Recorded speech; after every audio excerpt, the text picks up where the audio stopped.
High বন্ধুরা, শুভ সন্ধ্যা। তো চলে এলাম ছোট্ট একটা মিনি ব্লগ নিয়ে। তো আমি এখন ঠাকুরঘর থেকে বেরোলাম এইমাত্র। ঠাকুরঘর থেকে বেরিয়ে আর বসিয়ে দিয়েছি। গ্যাসটা একটু মুছে দিলাম। গ্যাসটা ভীষণ চটচট করছিল, তেল মুছে দিয়ে মানে এমনি মোছা ছিল, তো তেল চটচট করছিল। তো একটু ভালো করে সাবান টাবান দিয়ে মুছলাম।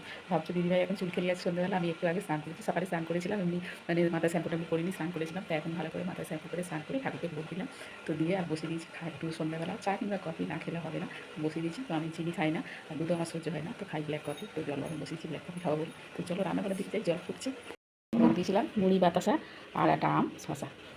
তো সিজনের শেষ আম, আর ঠাকুরকে মুড়ি একটু খাইয়ে দিই। আবার সারা বছর, 1 বছর পর যদি বেঁচে থাকি নিশ্চয়ই খাওয়াবো, আবার খাবো আর কি।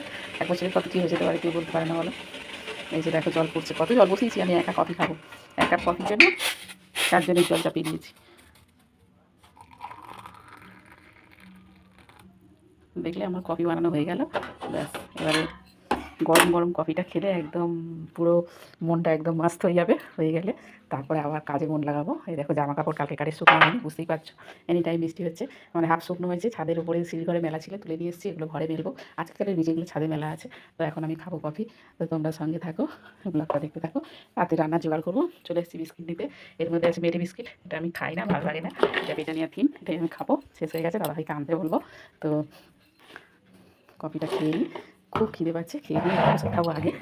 আগে একটুখানি প্রসাদ খাবো, অন্য কিছু খাবো না, মুড়ি খাবো,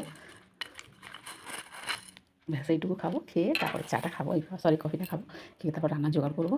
অনেক কাজ পড়েছে, বাসন টাসন পড়ে আছে, দেখো বাসন মাজা পড়ে আছে, এগুলো সব গোছাবো। সকালে আলু কিনেছিলাম, পড়ে আছে এই যে ব্যাগে, এগুলো গোছাবো, তুলবো।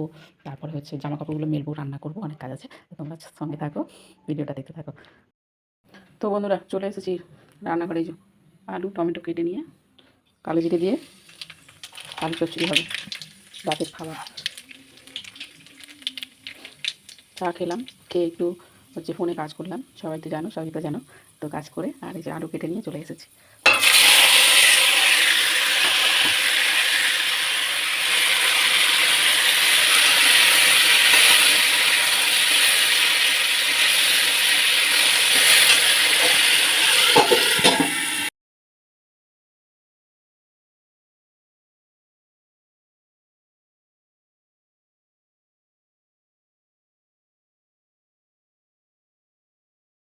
তো দেখো বন্ধুরা, জামা কাপড় মেলে এলাম, আলুটা ভাজতে বসিয়ে দিয়ে চাপা দিয়ে দিয়েছিলাম। আলুটা সেদ্ধ হয়ে গেছে প্রায়, দেখো এই দেখো সেদ্ধ হয়ে গেছে।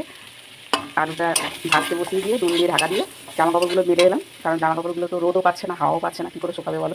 তবু যা হোক উপরে মেলা ছিল, মোটামুটি সিঁড়ি ঘরে হালকা একটু শুকিয়ে গেছে। তো পাখার তলা দিয়ে রাখলাম, রাত্রিবেলা শোয়ার সময় পাখাটা বন্ধ করে দেবো, দিলে সারা রাতে মোটামুটি শুকিয়ে যাবে। এখন 5 ঘন্টা 1.5 দিয়ে পাখা চলবে, কারণ আমাদের শুধু এখন অনেক বাকি আছে। তখন পাখাটা চলবে, আমরা শোয়ার সময় বন্ধ করে দেবো, কিছু করার নেই। তো এদিকে আমার তরকারিটাও হয়ে গেল দেখো, কারণ ভাজা হয়ে গেছে ভালো করে। এবার একটুখানি জল দিয়ে দিলাম। সাদা আলু চচ্চড়ি আজকে খুব ইচ্ছা হচ্ছে খেতে, তো বানিয়েছি সাদা আলু চচ্চড়ি। কে কে খেতে ভালোবাসো তো অবশ্যই কমেন্টে জানিও। বসিয়ে দিয়েছি সাদা আলু চচ্চড়ি, এবার ছপ করে আটটা মাখিয়ে নিই।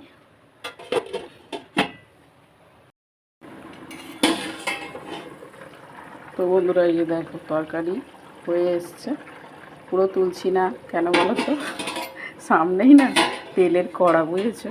তেলের কড়ার মধ্যে একটু যদি ছিটে পড়ে তাহলে বুঝতে পারছো কী অবস্থা হবে এক্ষুনি আমার। তো ওই জন্য এই যে দেখো রেডি করে চলে এসেছি নিয়ে।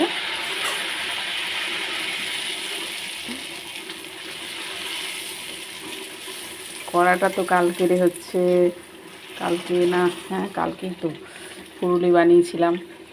তো তেল ছিল কড়াতে, ভাবলাম আজকে দুটো লুচি বানিয়ে নিই। বেশি বানাইনি, অল্পই। দাদাভাইয়ের 4টে, আমার 4টে, 8টা।